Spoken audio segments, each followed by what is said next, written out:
The Princess and the Dragon. Once upon a time, in a kingdom far away, there lived a beautiful princess named Isabella. She was loved by all her subjects, for she was kind, compassionate, and had a heart full of love. However, the peace of the kingdom was soon disrupted by the arrival of a fearsome dragon that terrorized the land, destroying villages and plundering crops. The king and his knights tried their best to defeat the dragon, but their efforts were in vain. The dragon was too powerful and could not be defeated with brute force alone. Desperate for a solution, the king called for all the wise men and women of the kingdom to come forth and offer their advice. After days of deliberation, they came to a unanimous conclusion: the only way to defeat the dragon was with the help of the princess. Isabella was aghast at the idea, for she knew nothing of fighting or battle strategy. However, she could not refuse the call of her people, and so she set out on a journey to find the dragon, accompanied by a small group of knights. As they journeyed through the forest, they encountered many obstacles and challenges, but Isabella remained steadfast in her determination to save her kingdom. Finally, they reached the dragon's lair, where the princess faced the fearsome beast. To her surprise, the dragon did not attack her, but instead, it spoke to her in a deep, rumbling voice. "Why have you come, little princess?" it asked. "Do you not know that I am the protector of this land, and that I only attack when I am threatened?" Isabella was taken aback by the dragon's words, for she had only ever heard of it as a destructive force. The dragon continued, "I do not wish to harm your people, but they have been invading my territory and destroying my home. I have no choice but to defend myself." Moved by the dragon's plight, Isabella asked what she could do to make things right. The dragon replied that she must convince her people to stop their attacks and seek a peaceful resolution. Isabella returned to her kingdom and spoke to the people, urging them to stop the attacks and find a way to live in harmony with the dragon. Slowly but surely, the people listened to her words and started to rebuild the trust that had been lost. In time, the dragon and the people of the kingdom became friends, and the land was once again at peace. Isabella had proven that even the fiercest of foes could be tamed with compassion and understanding, and her legacy as a true heroine lived on for generations to come. The princess stood there, her eyes fixed on the dragon.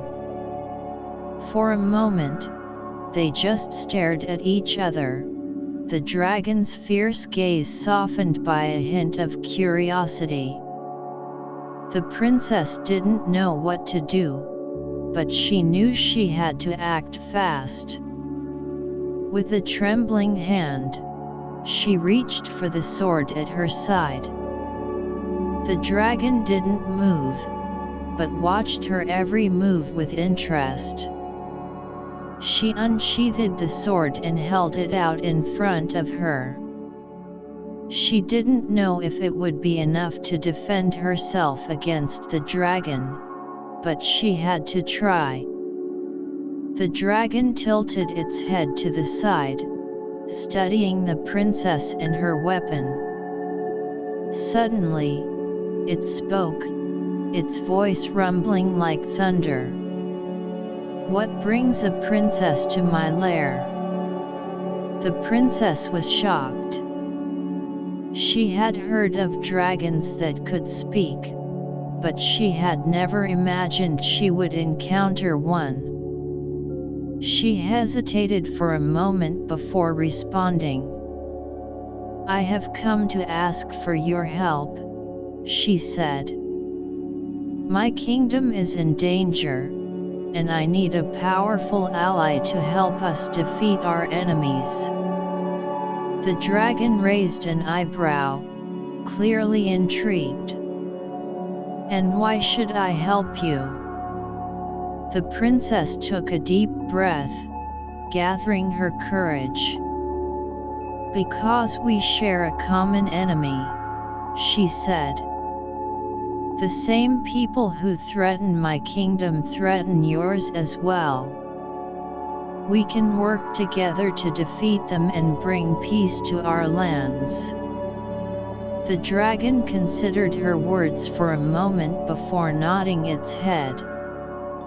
"Very well," it said. "I will help you, but on one condition."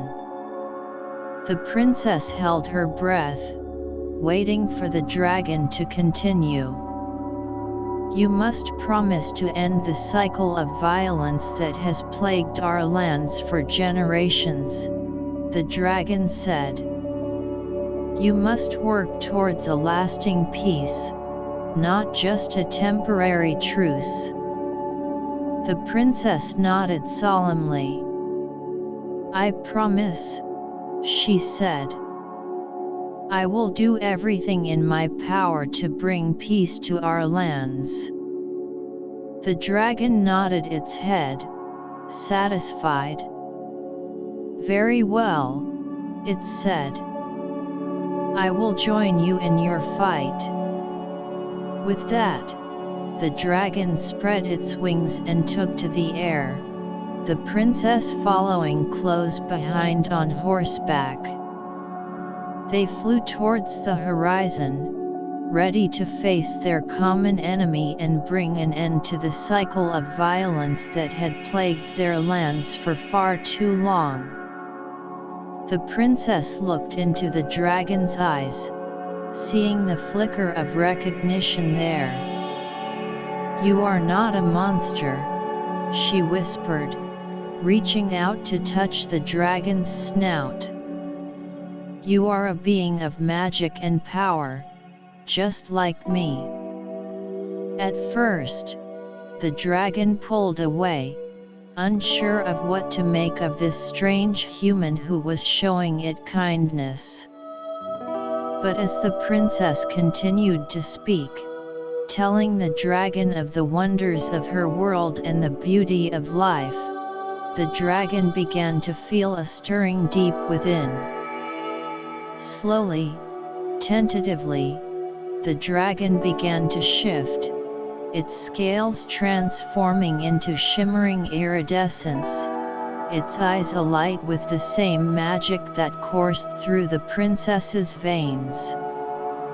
And as the transformation completed, the princess saw not a monster before her, but a creature of breathtaking beauty, with wings that spanned the horizon and a voice that sang with the joy of flight. Together, the princess and the dragon soared through the clouds, their laughter echoing across the sky. And as they gazed down upon the world below, they knew that they would never be alone again, for they had found a kindred spirit in each other. From that day forward, the princess and the dragon were inseparable, their bond stronger than any chain or shackle. And as they journeyed through the land, they brought wonder and magic wherever they went, filling the hearts of all who beheld them with a sense of awe and reverence. For they were not just a princess and a dragon, but a symbol of the power of love and friendship, and the magic that can be found in the unlikeliest of places.